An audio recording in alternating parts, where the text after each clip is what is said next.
Hello and welcome to the 29 Minutes of Heaven we call the D1 Baseball College World Series Day 3 preview. I am your host, Michael Patrick Rooney. Want to remind everyone, if you are at the College World Series this week, make sure you check out the Omaha Experience. They are set up with an air-conditioned store, quite important, right across the street from the ballpark, also very important. You'll find EvoShield, Louisville Slugger, DeMarini, Wilson brands, all under one roof.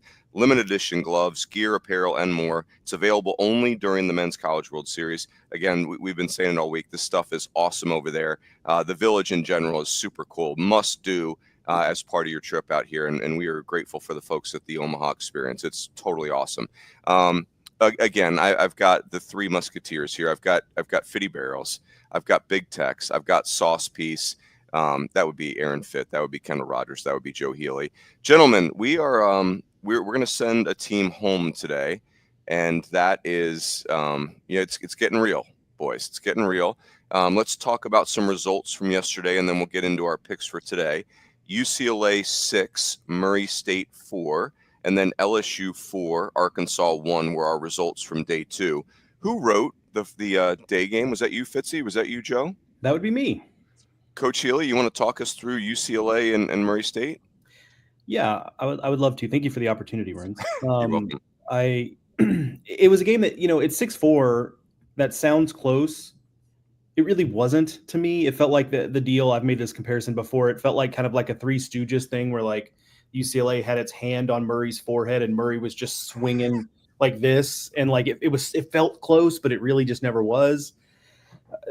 Murray, to their credit, made a run, as I think we all kind of were waiting on them to do. And it just felt like they let UCLA get a little too far ahead for that entire game. They were up 6-0 after 4 was UCLA. And it just felt like Murray just let them get a little too far out. Right. And so they made their run, but it was just too little too late. UCLA just has too many different arms to go to out of the bullpen. And that's what I wrote about after the game. It's just, they threw the kitchen sink at Murray State, and Murray State in post game was like, yeah, that's tough. Cause it just takes a while to adjust to the arm slot and the stuff of a new pitcher. You can watch all the video you want, but when you're getting live reps against the guy, it's a totally different deal. And so they never were really kind of able to settle in.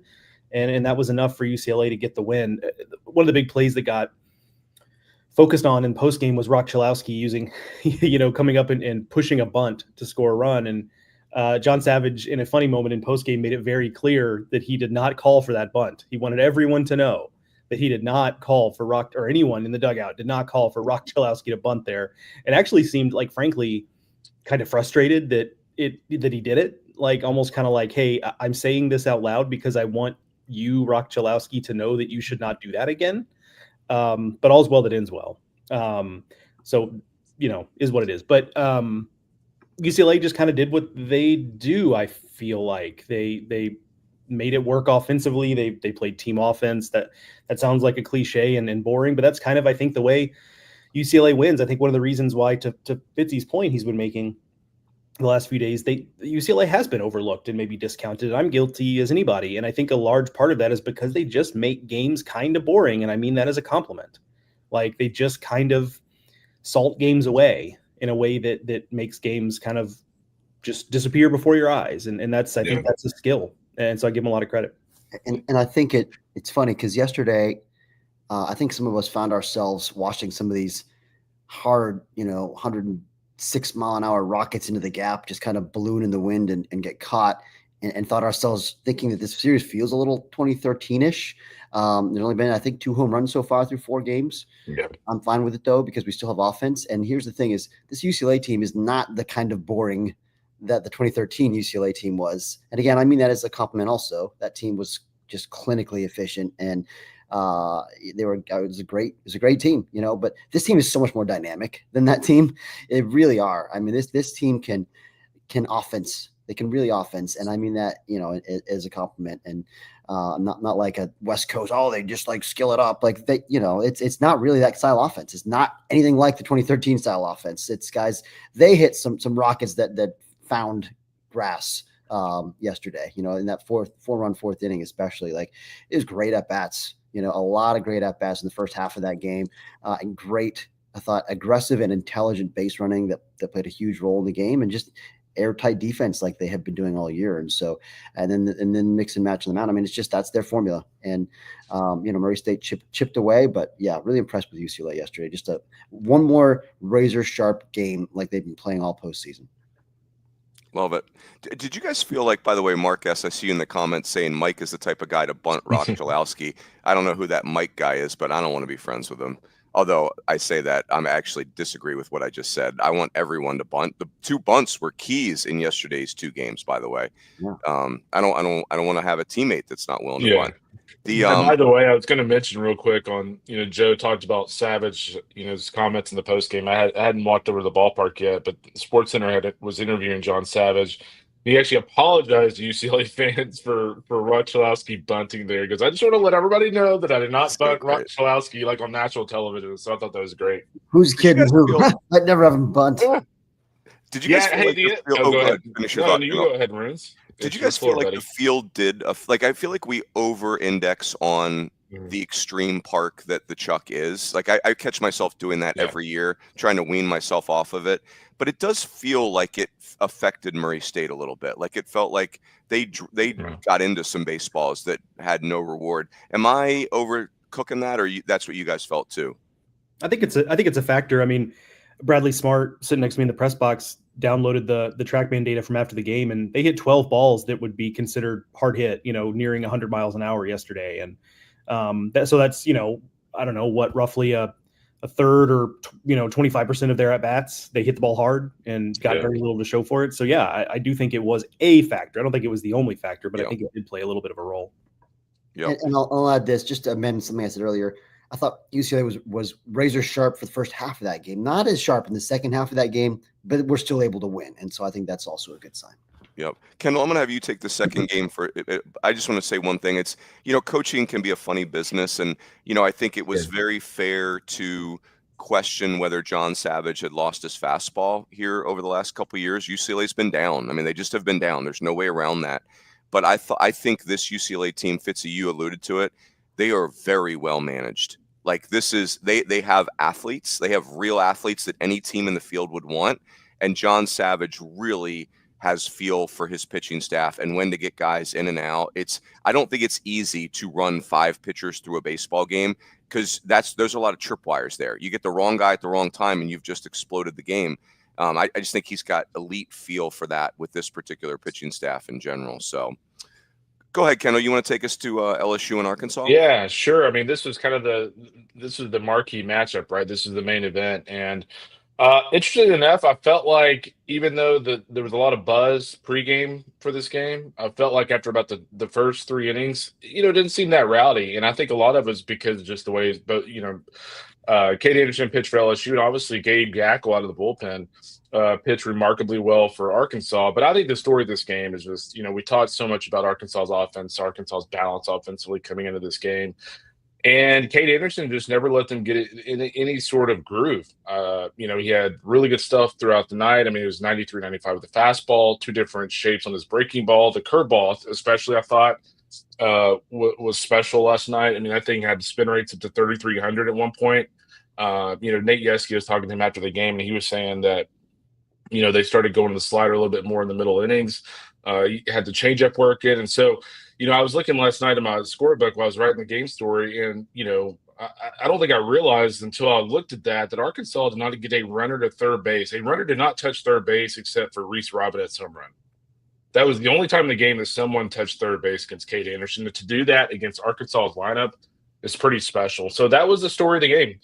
He looked like a premier top 2 or 3 draft pick last night. I also have to tip my cap to Gackle.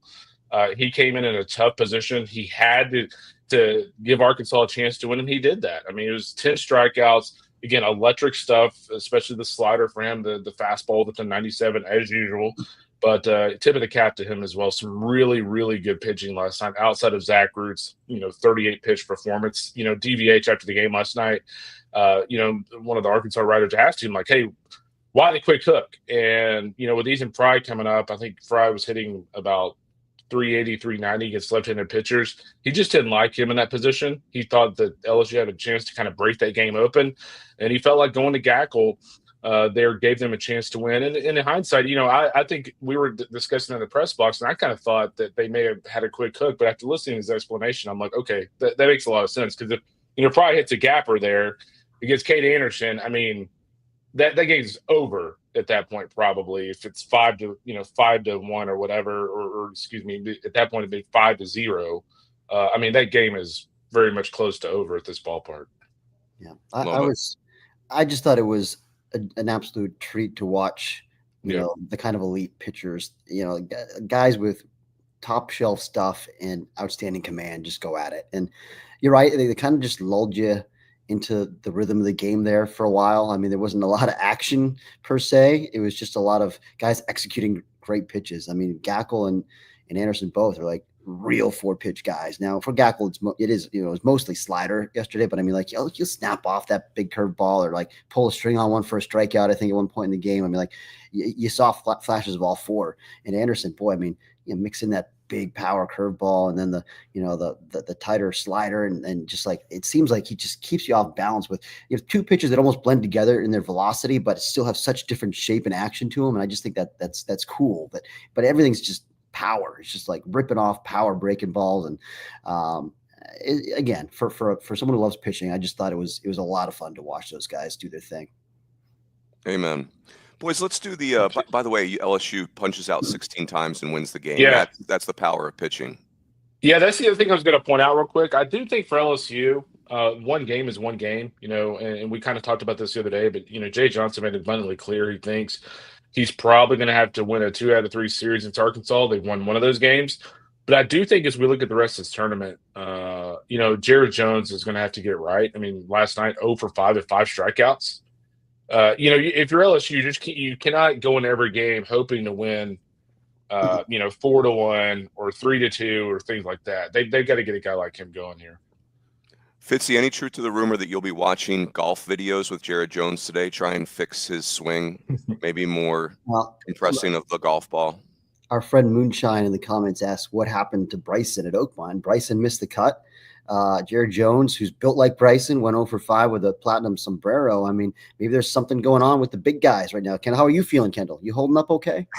We're holding up well. I don't know how to play golf, but we're holding up well. By the way, this one user is asking me if I was the reason Rocco's got closed down.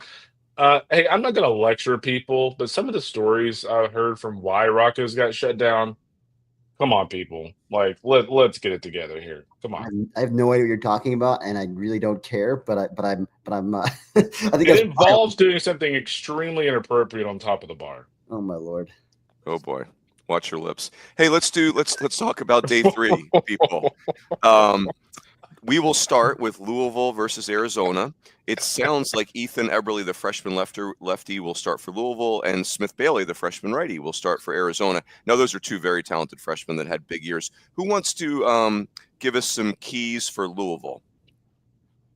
Go ahead, Sauce. Yeah, I'll jump in here. Like I think with Louisville, it's whoever they go with on the mound. I know we're still kind of up in the air about that a little bit.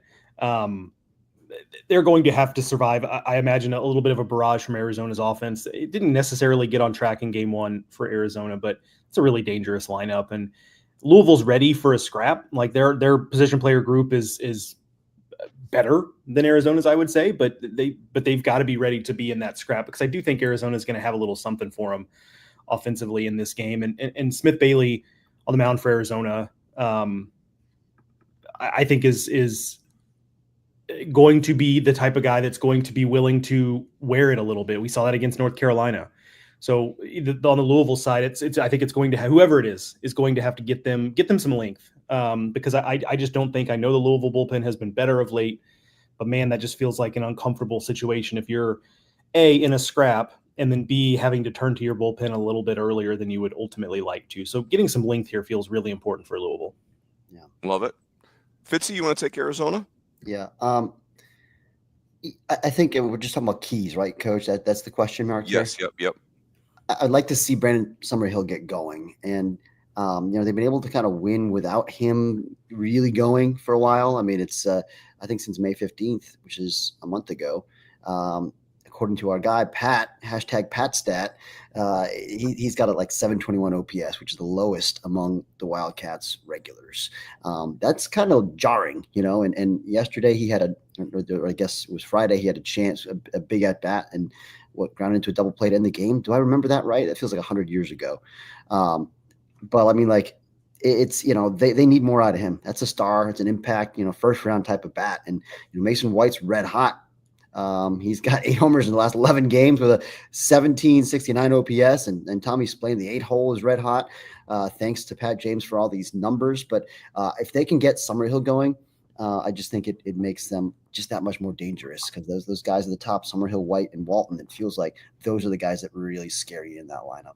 Well, it feels like, to me, I would simplify it even more and say it's somebody other than Mason White needs to be involved, because it kind of felt like Mason White's solo home run was kind of all that happened for Arizona the first time around. So, I would put it that way too, because whether it's Summerhill or Walton or Splain, pick your guy. Like, you just need someone else to be really impacting the baseball. Love it. Kendall, you want to give us an X factor for Louisville, and I'll give us an X factor for Arizona? Oh, muted. You hate to see that. Oh, still muted. This is a disaster. Game's up on him.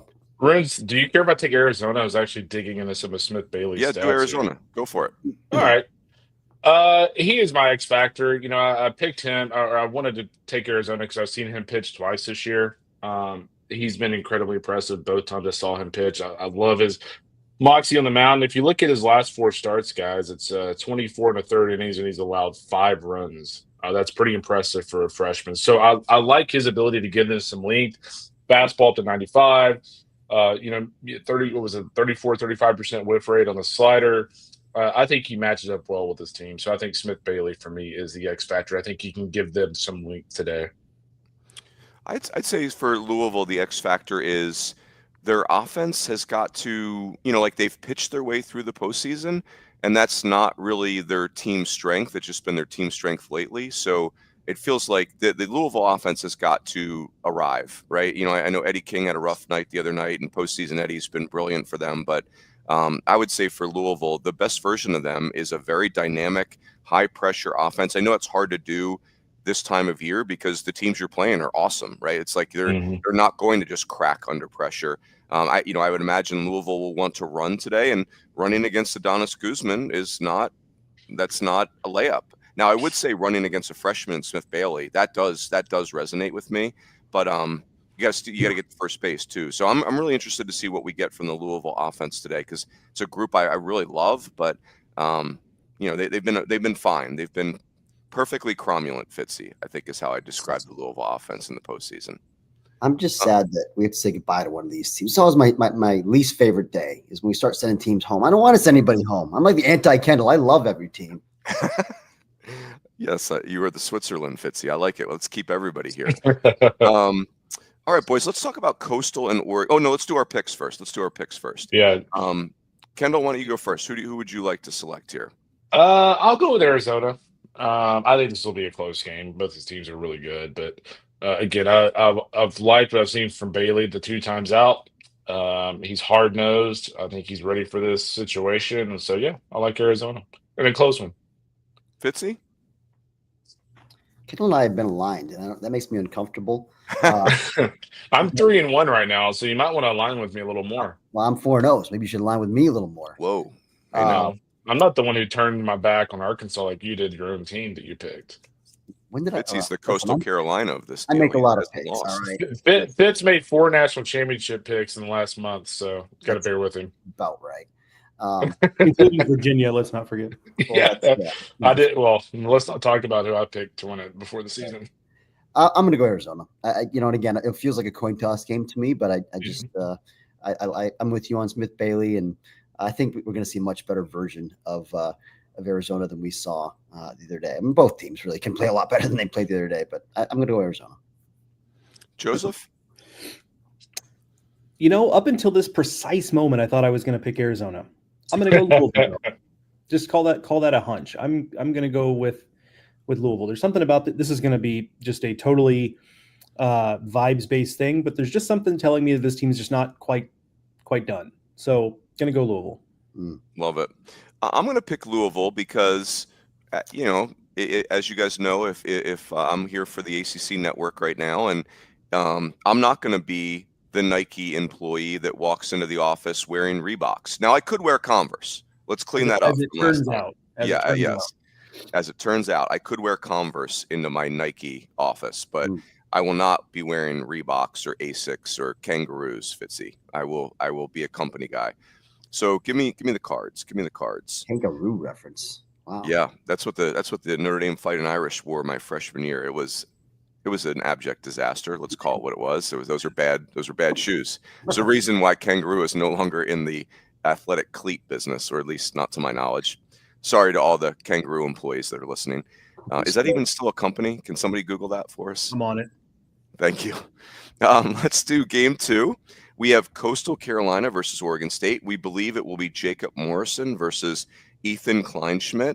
And who would like to preview Coastal? I guess I could do that. I'm not wearing a Coastal color. I'm on the Kangaroo thing right now. I can't do Coastal. Kendall, you're gonna have Oregon State. We've got our best guy on the Kangaroo search. Okay. No, very important stuff.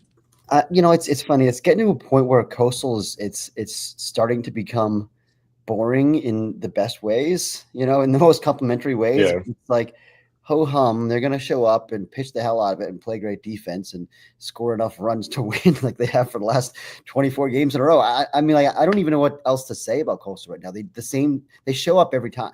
It's the same style and the same team. And I guess they've had some games like we talked about the other day where they've scored some more runs, but they're just rolling, man. And Morrison's really good. Obviously, like a key for them is to get a nice start out of Morrison, and they generally do. He's like a first-team All-American kind of guy, and he's a 6'8" monster who could spin 2 real good breaking balls, distinct breaking balls. That's, I think, his biggest strength is the feel the spin along with the command. He pounds his zone like most of their guys do, and fastball plays up a little bit because he's just so huge. He looks like it could be one of Libby Dunn's bodyguards. It's a large human. But that's her name, Livy Dunn. Livy Dunn. I got Nailed it. Yeah. Nailed it. Oh yeah, Fitz like I don't know who she is. Listen, I'm a big timer myself. I don't have time. I thought you were a Viore model as well. That's what I got. Who's a bigger celebrity at the College World Series, Aaron Fitt or Livy Dunn? I'll put that on Twitter. It's close. Yeah. Let us know how that poll goes. That's what I got on Coastal. I don't know what else to say. They're just like it's like one of those teams that. There's not a whole lot of intrigue there because they show up every time. I love it. By the way, the several members of the 2016 team are here. Yeah. Saw them in the Hilton. Anthony Marks being one of them, and that just makes my heart. That's just so cool. Love Anthony that. Marks, one of the all-time. The one thing I do love about this Coastal team. Oh, go ahead, Aaron. Sorry. Just shouting out my guy Marks for being one of the all-time all-fit team guys, and that's right. Bobby Holmes, one of the all-time favorites, was there as well the other night. Saw GK Young. It's Tyler Chadwick. It's a love that group of dudes, and it's cool to reunite with all those guys. Almost a decade later. So awesome. Yeah. Go ahead, Kendall. No, the thing I was going to say about Coastal, the one thing I do love about this is that obviously 16 was a little different story. People called them a Cinderella. The one thing I do love about this team is that people just like realize they're just a really good baseball team. Like you haven't heard one person talk about how, Coastal's kind of a surprise or anything like that. Like they're just a really good baseball team, and they kind of play like they know they are. Yep. Very confident group there. Yep. Kendall, stay with it. Do Oregon State for us, please. Keys to victory for them. Yeah, I think for Oregon State, it's just, continue to get some, really good production from the top to the middle of that lineup. And you look at the other night against Louisville, Ivar Kett, 3 hits, Gavin Turley with the game winner, 2 hits as well. Wilson Weber hit, AJ Singer, Tice Peterson, both with a couple of hits. So, we talked about Oregon State's balance offensively over the first 2 rounds of the NCAA tournament, and that kind of showed itself again against Louisville. It wasn't some incredibly high run total, but there was production throughout. And so I just think for Oregon State, business as usual. 1 through 9, get it rolling early and go from there. Joe, you could do an X factor for either team. I want to tee you up on something. This strikes me as a game where it's one play, one pitch, right? Like it's going to be really hard, if not impossible, to create separation from the other team. And I think Coastal is more suited for that type of game than Oregon State. Like you're going to have to play clean. I feel like Coastal is really good at creating like soft runs, and I'm not saying that pejoratively. Like they let you help them along, and then they pounce, they capitalize. Do you like that assessment, Joe, or do you see this playing out differently? Well, I think that's fair. Like Coastal is in this field is kind of the king of the runners, or like very rarely do they have an inning where they get a leadoff hit and the guy's still standing there at the end of the inning. Now they may not score a run, but like he's probably not still going to be standing on first base. There always is kind of movement there, and I think that kind of lends itself to those types of games where it comes down to that one play, one pitch, what have you. I think for Coastal, I think I've kind of criminally in my head underrated Sebastian Alexander this season. And I think part of that is because like I first saw him a couple falls ago, and it's just so easy to fall in love with so many aspects of his game. And then it's just been injuries have been an issue for him. And this is really the first season where he's been, healthy all year and has been at his best, but big hit obviously in game one for them. But then you look at the season stats, and I mean, Bodine gets so much of the oxygen, and I understand why, but really it kind of feels like he might actually be the guy that kind of makes the offense go when you consider that, he'll run a ball out of the ballpark occasionally. He'll split a gap. He's got 27 stolen bases. He's on base quite a bit. A little bit of swing and miss there, but okay, that's just this part of it. But for me, he might kind of low key be the guy that makes everything go for the Chanticleers. And by the way, Runes, Kangaroo's still alive and well, believe it or not. Really? Yeah, well, I don't know about well. Still alive. I just don't want to speak out of turn there. I will read you this passage. There's a very involved history section on their website that goes decade by decade, and this is what they have for the 1990s. Brand sponsor Rick Steiner of World Championship Wrestling, who wore bright red knee-high ruse. Various athletes from motor racing, tennis, and aerobics also became brand ambassadors. At the 92 Olympics, the U.S. running team all compete in Kangaroos footwear. Shout out to Rick Steiner, the dog-faced gremlin, as they called him. Wow. The dog-faced gremlin. So yeah, great. your life's tough when you're considered the dog-faced gremlin. It's tough scene. I think we're to your point, Fitzy. Like the first game, I'm excited to watch it because it's two really good teams. I'm sad because one of the teams is going home. The second game is just going to be an awesome college baseball game. Two really proud programs. Coastal is confident and they pitch, and Oregon State has just got remarkable star power. Like given everything that program's been through over the last 18 months, the star power that they bring on the mound, position player wise, it's really awesome. By the way, Joe, I want to say on Sebastian Alexander, you national media in college baseball just never cover the ACC the way that you should. You're just so consumed with the P4 leagues, and the Arizona Community College Athletic Conference just doesn't get. When is that extra coming, Kendall? When is ACC extra coming? I forgot he's a Phoenix College Bear, Runes. Yeah, go Bears. Let's go. Okay, I was very confused, Runes. I was like, where is this coming from? Yes, Phoenix College Bears. You know what? If Pards Extra can get more than 5 subs, then we'll talk about that one.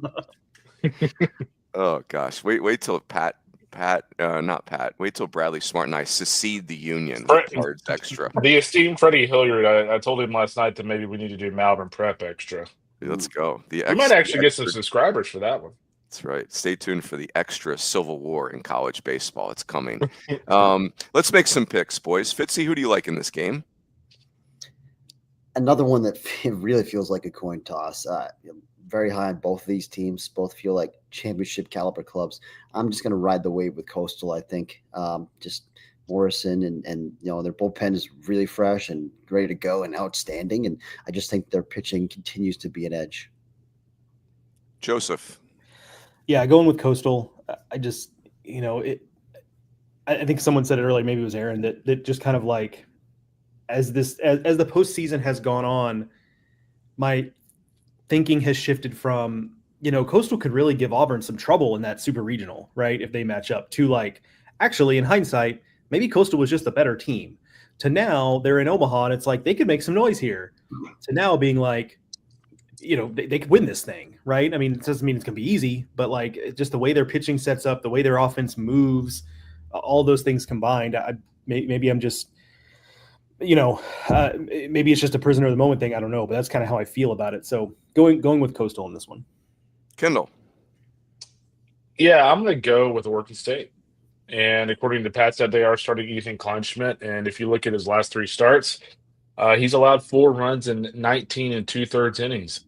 That's pretty good. So I like him on the mound. I think he can give them some length. I also like the fact, again, I love Oregon State's balance. But, yeah, I hate picking against Coastal. Like, I love this team. But you know what? Somebody's got to lose. But, one thing I love about this game, too, guys, is, like, yeah, I get that at Oregon State, like, football is a big deal too, but like this is 2 baseball schools. Yes. Like Oregon State and Coastal are 2 baseball schools, and to be playing in this winner's bracket game is pretty cool.